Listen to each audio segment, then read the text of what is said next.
For now, we will proceed and have we'll proceed and have the Honorable Western Cape Premier. Please proceed. Honourable Chairperson of this august House, Mr. President, Leader of the Opposition, honourable members of this National Assembly, it is actually a privilege to be able to be part of this debate, but I must say that this debate on the state of our nation is at a critical time.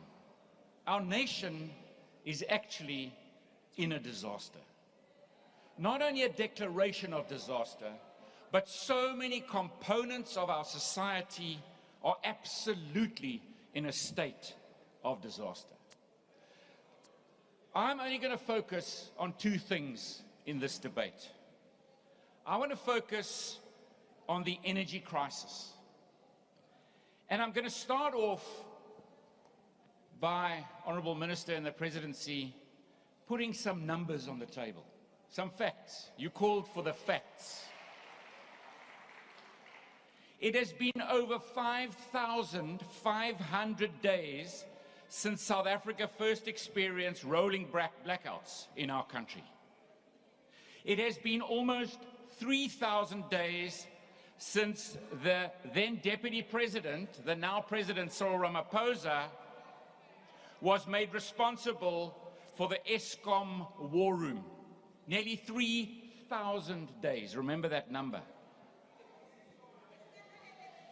It has been over 200 days since the President, Cyril Ramaphosa, addressed the nation with his crisis interventions after 3 weeks of the worst load shedding and power cuts that we had ever experienced. This was on the 25th of July last year, more than 200 days ago.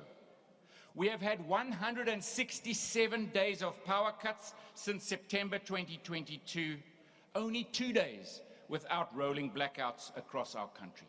As the Leader of the Opposition says, more than 1,000 hours of load shedding in our country. And our response, we already have 3 ministers who are responsible in one way or another to make sure that we fix this problem. We have now the announcement of a new Minister of Energy. And then we declare a disaster, which brings another minister in play. So now we have 4 ministers responsible for fixing this problem, and we put another Minister of Disasters on top of those 4 ministers and say, you must now go and fix this problem. I say to this House that this is an imperial presidency. This is political rhetoric. It is about lavish spending, no detail, and contradictory information on sorting out this absolutely disastrous problem that every citizen of our country is facing. Do you know that we cannot get real clarity on real detail of where we are with this disaster? I have attended many meetings, and I will tell you about that clarity, because the same minister says we want the facts. I'll tell you one fact. Since the then President called that disaster committee over 200 days ago, we have not seen 1 more megawatt come into our energy system. Not one. That's a fact. There have actually been less megawatts in our system since that meeting was called on the 25th of July 2022. And when I say we need clarity, I've actually written to the President because the clarity is so glaringly missing.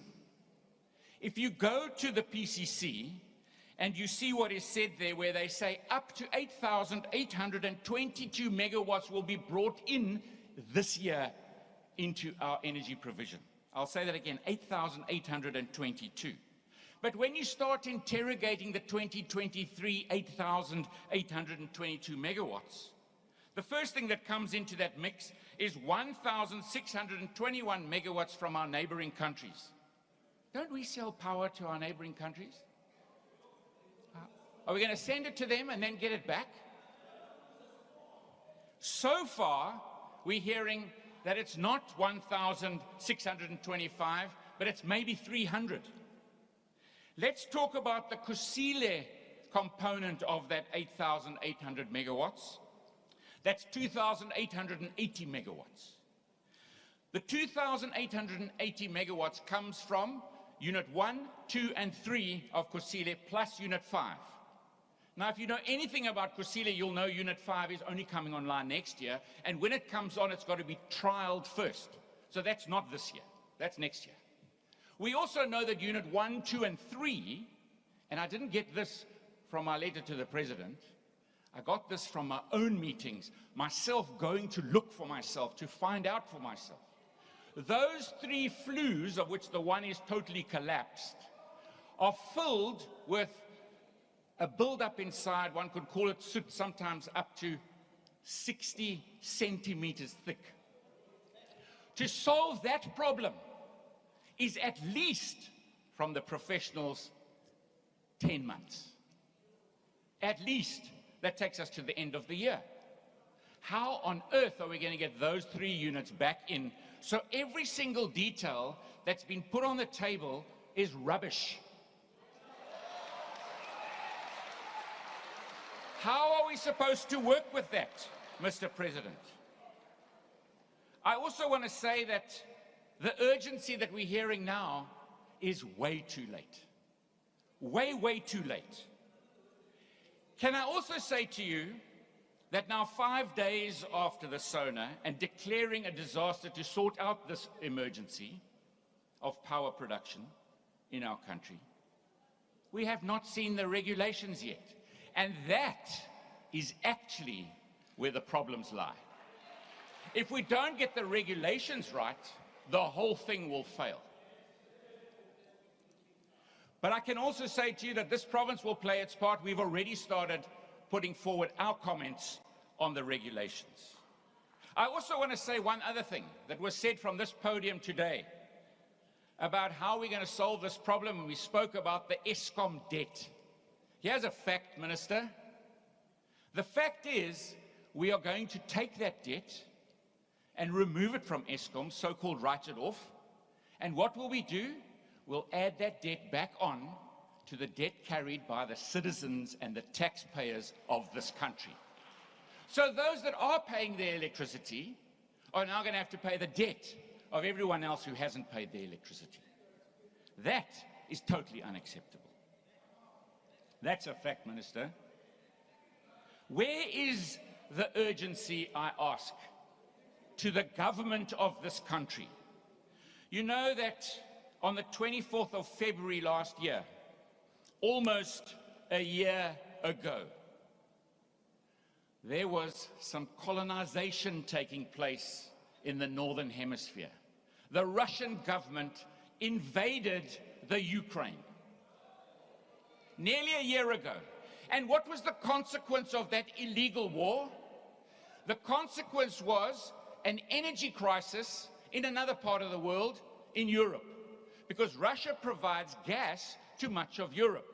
Europe knew that there was an energy crisis on the way. So 200 days after the President announced this action plan, not 1 megawatt extra. In Germany, when they knew that 17% of their energy production is going to be at risk because they were not going to get Russian gas, they built a brand new gasification system. That took 192 days, done and dusted, ready to operate. 192 days, less time than it took between the announcement by the President and not 1 megawatt. The Dutch went better than that. They also had the same risk in energy, and they took 160 days to create their own gasification import systems so that they could mitigate their energy risks going into their winter. 160 days. And we are sitting at 200 days and not even 1 megawatt. As you conclude, honorable member.